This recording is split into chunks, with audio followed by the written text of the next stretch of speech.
other sources. So that includes our business licenses, our insurance premium tax, and basically all those are only collected, or they're generated based on unincorporated population, or collected in the unincorporated areas. Okay, the last three of the tax funds are the hospital fund, which that is another countywide fund, and that goes to provide, to support indigent care through Grady Memorial Hospital. Countywide bonds, that's the one that I mentioned is inactive.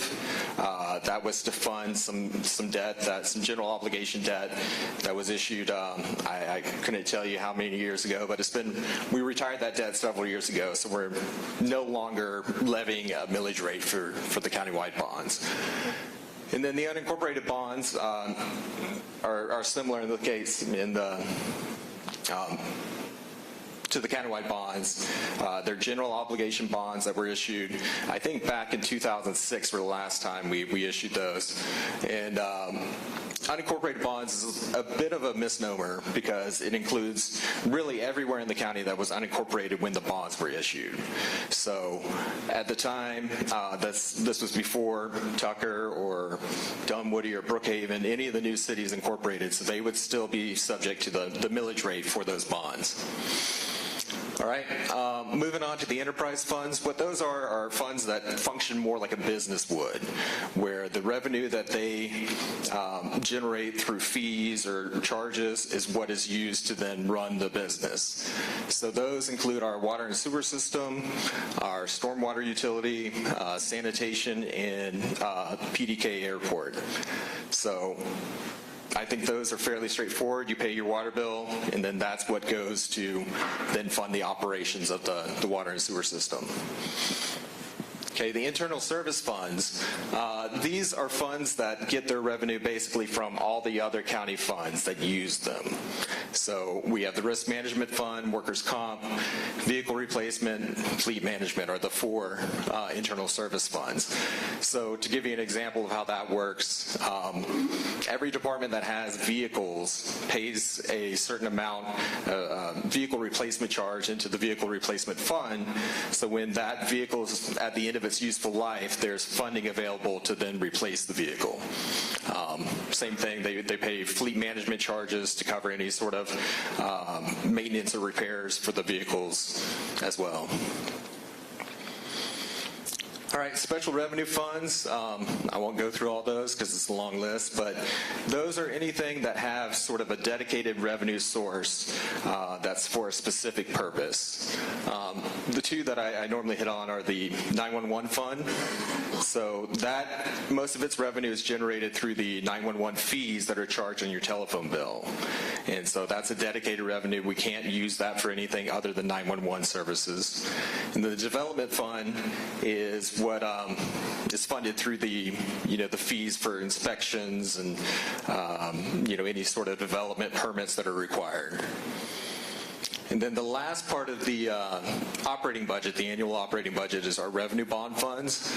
And so these are, again, debt funds where we've issued some sort of bond for a specific purpose. But unlike the countywide or the unincorporated bonds, these don't have a millage rate associated with it. So they're paid through revenue of the other funds.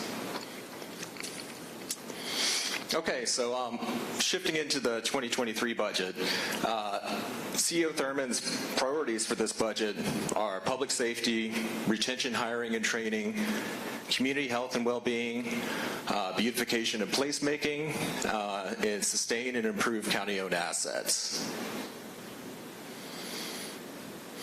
And each of these next slides are broken up, there's a slide for each one of the priorities. Again, I'm not going to read everything off this, but it has a brief description of what the priority is, and then some of the highlights of items that are funded in the budget for each of those priorities.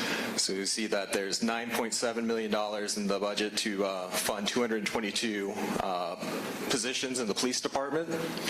about $9.2 million in the fire rescue department to fund 158 vacant positions. There's $5.4 million in the sheriff's office to fund 123 vacant positions. Superior Court has $600,000 to continue some of the violence prevention programs that they started under the American Rescue Plan. And then code compliance has $547,000 to hire and equip 6 new code compliance officers. All right, retention, hiring, and training. This has been a big issue for us for the last several years, with the Great Resignation and just the overall tightness in the labor market. To combat that, we've had a series of COLAs over the last 2 years. There was a 4% COLA last year, and we're proposing another 4% COLA this year. The total cost for that in 2023 is $8.4 million. We also have $170,000 for training, professional development, and dues. And I don't have a dollar amount here, but the annualization of the last bullet point is for the annualization of the compensation enhancements provided in 2022. So that doesn't show up as new spending, but it is a big part of what accounts for the increase this year in the county budget. All right, under community health and well-being, we have $800,000 to purchase and equip 5 vehicles for mobile integrated health community paramedicine program. Human Services is getting an additional $1.5 million to provide meals at senior centers, as well as to fund 13 positions. Parks has about $1.9 million proposed for therapeutic programming and other adaptive recreation and facilities and so forth. And then beautification and placemaking. That includes just under $1 million for vehicles and equipment for our beautification unit. The planning department has about $655,000 for matching funds for grants and various small area plans and studies. We're increasing the funding for Decide to Cap, our development authority, through economic development by $500,000, as well as proposing $100,000 for the Chamber of Commerce Small Business Recovery Program. And then sanitation, there's $6.6 million proposed for new vehicles and equipment, as well as funding 115 positions in other operational enhancements. All right, next on the list is sustain and improve county-owned assets. This has been a big priority for several years, and probably bigger this year than it ever has been. In capital improvement projects, we've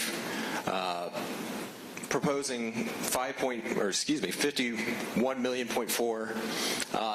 for capital contributions, and that includes potential projects at the courthouse, the county jail, a lot of technology improvements, as well as capital projects for sanitation, mainly the expansion of the landfill. Throughout the budget, there's just over $3 million budgeted for computers and technology upgrades, and that's across multiple different departments. And then vehicle additions, it's about $500,000 there for vehicle additions for various county departments as well. Oops.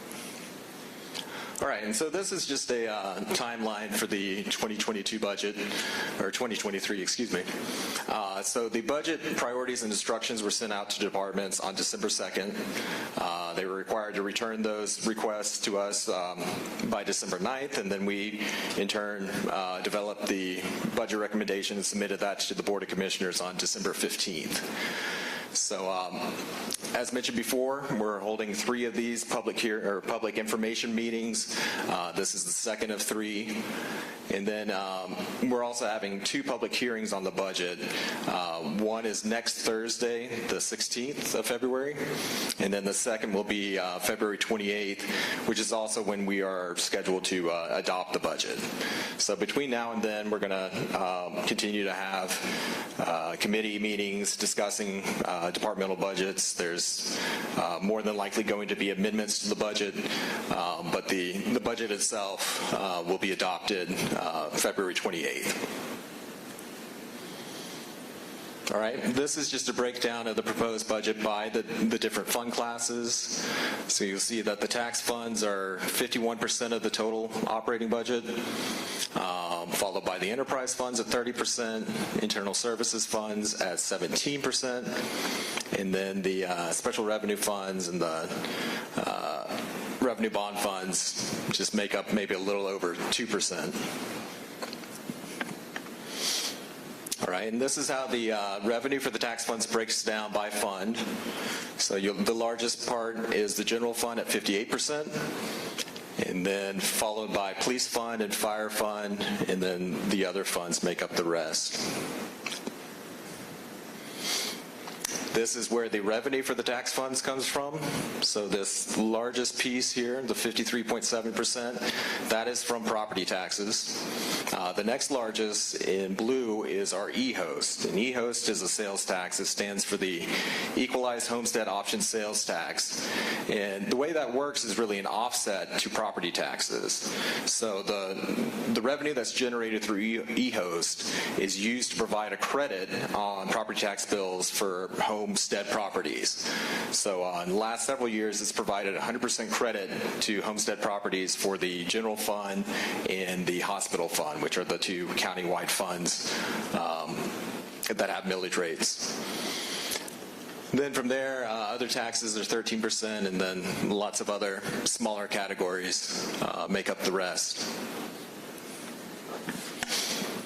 I know this is really small, but this is just showing the proposed budget for the tax funds.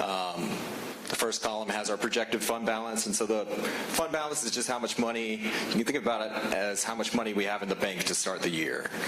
And then we have our revenues that we're projecting for the year, and then expenses, which we break down between recurring and non-recurring. And then finally our reserves. And so our policy, the official county policy, is to have 1 month's, the equivalent of 1 month of expenditures reserved. The CEO has made it his goal, and we've achieved it, to reach 2 months of fund balance for the tax funds. So we're at 2.1 months reserved in the proposed budget. This is just another table showing the breakdown of the proposed budget by fund class and what the change was. So overall, the 23 budget as proposed is $1.7 billion, which is a 9.3% increase over the 2022 budget. This is the tax digest. I mentioned it in passing earlier in the presentation, but the tax digest is just the total value of all taxable property in the county. So those blue bars show the gross tax digest. So all property is assessed at 40%, so that would be the 40% value of all taxable property in the county. And then the green bars is the net tax digest. So that's the gross digest minus any exemptions, so homestead exemptions, senior exemptions, anything like that. So that's really the number that we in the budget office are concerned with, because that's the number that we use to then calculate what the millage rates need to be to generate the revenue for the current year. And I'm not sure if you can see it so well on this chart, but that gap between the gross and the net digest is growing over the years. And a big reason for that is we have a assessment freeze exemption in DeKalb County. So if you have a homestead exemption, then you likely have the freeze exemption as well. So what that means is when that exemption is first applied, your home value is set as your base year. And then each year, even if your house is appreciating in value, if the assessment is going up, you receive an exemption in the amount of what that would increase your taxes over that base value in the first year that you had that applied to your house. And then this is just another way of looking at the tax digest, showing the percent change year over year in both the gross and the net. And that last 2 bars there is what we're projecting for 2023. So we have fairly conservative projections built into the budget, especially compared to last year. What we've seen and what we've heard from the tax assessor is that, the real estate market is cooling down. It's still, we're not back to the Great Recession where the bottom's falling out, but it's just growing, more slowly than it has been. And the final slide here, and this is one that we always like to close on, is just our ending fund balance for the tax funds. And we started at 2010 because that was kind of the low point for DeKalb County. During the Great Recession, we actually ended the year with a fund balance of negative $4 million. And so it's been, in the first few years, it just kind of bounced around a little bit, but really since 2016, we've seen a steady incline in what the fund balance has been in each year, with the exception of 2020, which is the outlier due to COVID and some of the revenue losses we saw there. And then for 2022, the ending fund balance, what we projected was $201 million. So yeah, that's much higher than I think it's ever been. It was a little higher than we anticipated. And that is a projection, so that number is likely to change. But that was really just a result of some of the funding that was approved in 2022 not being implemented. And so a lot of that's then being carried over to this year's budget as well. All right, and finally, this is just the website where you can find budget information. So we put up presentations that we give like this, as well as the proposed budget and, our budget document, our annual budget document, which we produce after the budget's adopted. And it's about a 400-page document that has all sorts of detail and information. So if you're ever really bored, you can go and read that. So that's the end of my presentation. So I'll turn it back over, I guess, to Alicia. Yep, you can hold the mic. All right. I'll get off that easy. You do not. Thank you, TJ. Thank you for the detailed presentation. We appreciate you.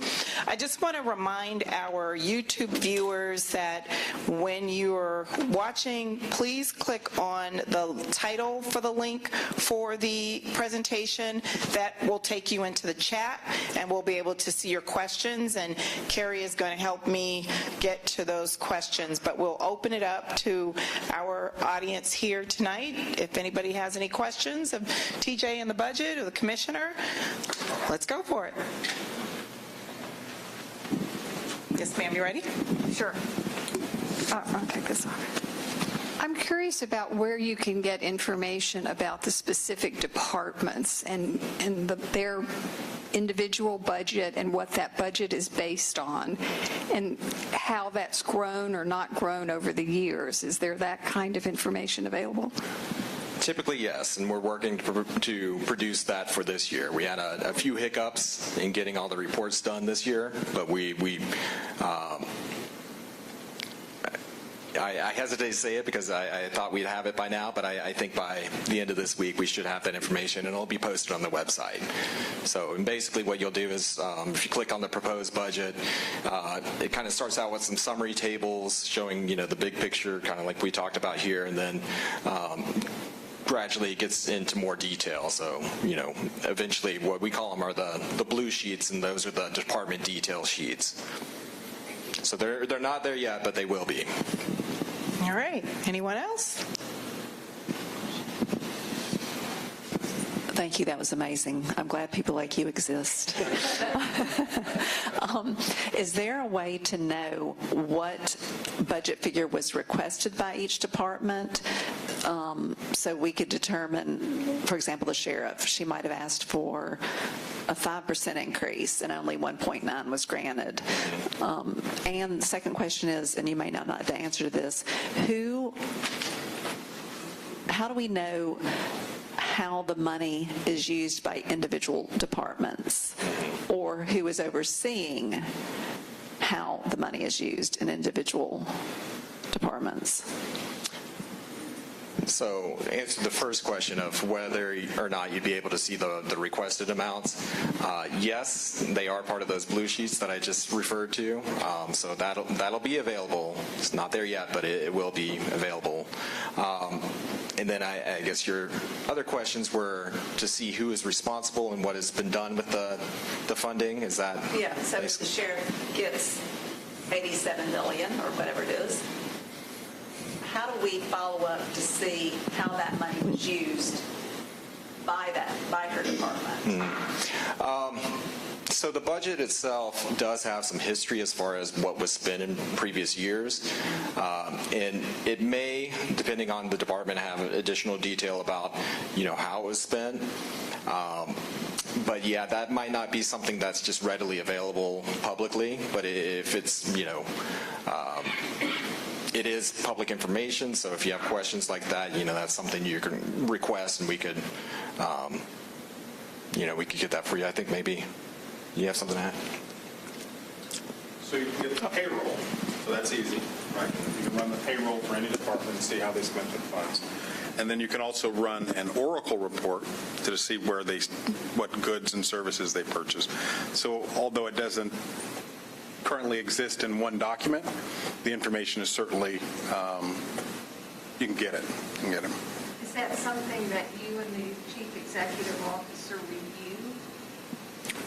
So the payroll on an ongoing basis, you have a couple different things. So with constitutionals, when their funds are allotted, when the board appropriates their funds, it's really for them to spend, right? So unless they're coming in asking for a change of significance, we don't on a daily basis really go in and review theirs. With our operating departments, we're much closer to it. But as the budget director, TJ, indicated at the outset, the departments are responsible for managing their budgets at a departmental level. And so unless there is some anomaly, there's not really much cause for us to get involved. But on an ongoing basis, they will ask for things like in-grade adjustments and things like that for their staff. And so that would cause us to really review how they're spending their personnel dollars. And then any contracts have to go through the CEO to the Board of Commissioners, so we have visibility at that time. So it's a pretty hands-on process. Great. Any other questions?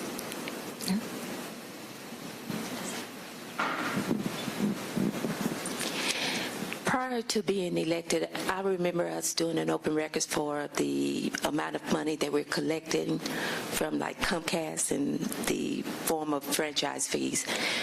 So are we still in unincorporated collecting PEG fee and franchise fees? We are. The amount, I think, has declined over time, especially as new cities are incorporated. The franchise fees, I want to say, are somewhere in the neighborhood of about $6 million a year recently. The PEG fees are much lower than that. I think usually about $50,000, currently, or in recent years. What is PEG? PEG stands for Public Education and Government Access, and so it's funding that's used to fund DCTV basically. Any other questions?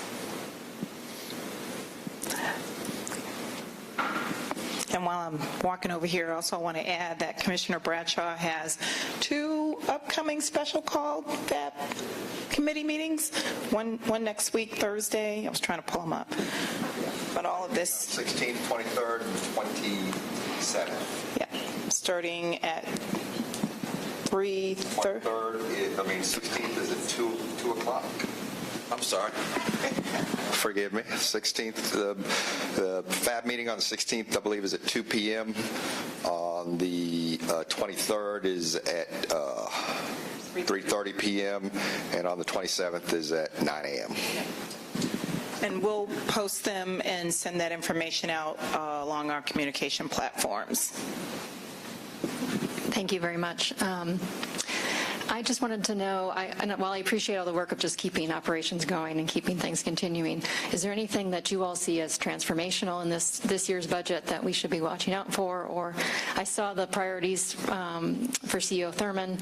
I saw public health being an initial one there. I saw 350 FTEs. I don't know if those are more new or mostly vacant. Is there a significant change in the ratios of officers to population or that kind of thing? Are there things that you guys consider, transformational or new and different that we're doing in the county that beyond what we've seen in the past? Well, I think to answer your question about the FTEs, it's a mix of new and vacant positions.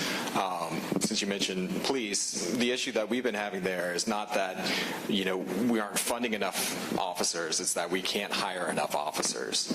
So one thing that we did last year, and that's part of what I was alluding to as annualizing some of the salary increases, is we began offering higher starting salaries and increasing salaries for our police and fire personnel. And so, again, going back to last year's budget, I showed that the fund balance had grown quite a bit, and I think it was because we approved a lot of those adjustments in salary and, a lot of different programs in last year's budget. And the difficulty has been getting that money spent. So this year, I don't see as many of those, but it's really a continuation of a lot of the things that we were doing last year. I don't know. All right. I'm good. I'll go to do you know if there's a proposal, a hope, a dream of building a new jail? No proposal yet. There have been discussions, but that would typically be a much bigger, it would be outside of the annual budget process.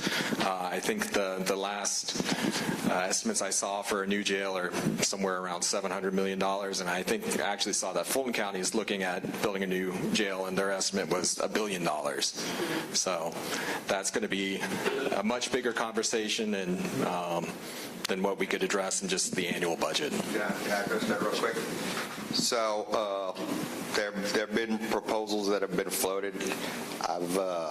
As TJ said, that's going to be outside of our normal budget cycle and process, but I do intend, once that process is over, to invite the sheriff to come to a finance audit budget committee meeting and present her ideas on that front. But I wanted to get us past the budget season first. So. My question kind of relates to the same thing. Would you help us understand, there was mention of constitutionals, which the sheriff is. So the board allocates money to the sheriff, but then it's sort of handed off in a way. Is that right? Within the sheriff's office, in this case, she is deciding how that money's spent and priorities and so on. I mean, for every department that we budget for, which is all the departments, including the sheriff, we build it based on, assumptions of how that money is going to be used. And for departments that, report to the CEO has the, authority to say, no, you can't spend your money that way, or yes, this is how we're going to spend your, that money. Whereas constitutional officers, sheriff being one, I think the others are the tax commissioner, clerk of Superior Court, and then probate court, probate judge. Based on state law, they have a wide discretion to be able to use their budget however they see fit.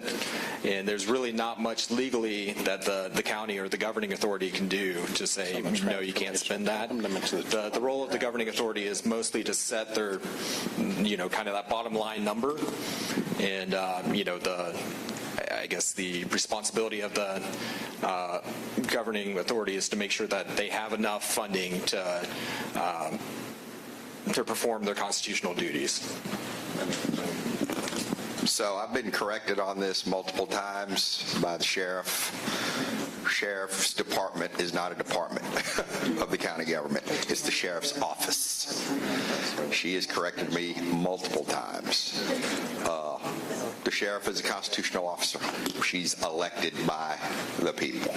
So I think TJ did a great job of explaining it, but there is a distinction in terms of how much, authority, control, whatever your ward of choice is, that we can exert over a constitutional officer. All right. Any other questions?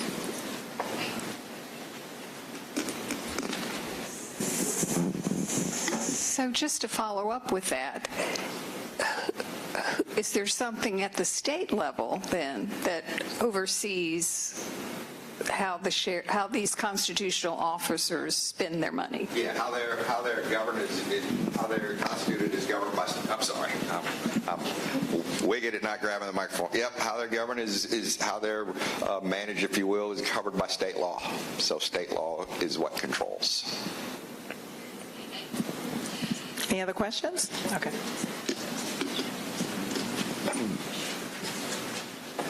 If I may, I just want one quick thing, because the question regarding transformational things in the budget, and something that is really important, and we've talked a lot about, the fact is this is our 200-year anniversary of DeKalb County. And so you will see throughout the budget a lot of expenditures. We're focusing on sense of place. We've been doing beautification for the past number of years, but we're really looking to invest more in that, creating a sense of place, and helping promote DeKalb County for where we are now. And we talk a lot about, if you look at our history, a kind of a segregated past, right, to an integrated future. And so DeKalb County is expressing this next 200 years will continue the path that has been laid over the past number of decades that is inclusive for everyone. And so there's a committee that the CEO has put together. There's going to be investments in historical things and such. So it's kind of exciting because, we're doing all the nuts and bolts stuff, right? You would expect we're going to hire more police officers, we're going to pave the road stuff. But the investment in really promoting DeKalb County as a unique place, celebrating its 200-year anniversary and moving forward together, that's just something we're particularly proud of. Yeah. Thank you. Anyone else? All right, we got free budget reports for everybody, 400 pages, for those who came in person. Thank you, TJ. That was really good. Appreciate you. All right, Commissioner, I think we've come to the end. We have folks viewing live on YouTube, but no questions have come through, and I think that's for two reasons. TJ did an excellent job with an overview, and then your questions here in the audience, I'm sure you helped some of the folks that were on YouTube who may have had very similar questions. So we'll turn it over to you. Okay, let's give TJ another hand. He did an outstanding job. So the lines of communication are open. So if there are ongoing questions, you can contact my office. I'm sure I speak for my colleagues. You can contact any one of us with questions, and we're all in the foxhole together as we're trying to work through this process. So I'm grateful for your attendance tonight. Call on me at any time. When you call my office, you'll talk to Robin first, and she'll find out who it is and let me know if I need to take the call or not. So I'm just kidding. Yeah, by all means, the lines of communication are open. So thank you for your presence tonight, and have a wonderful rest of your evening.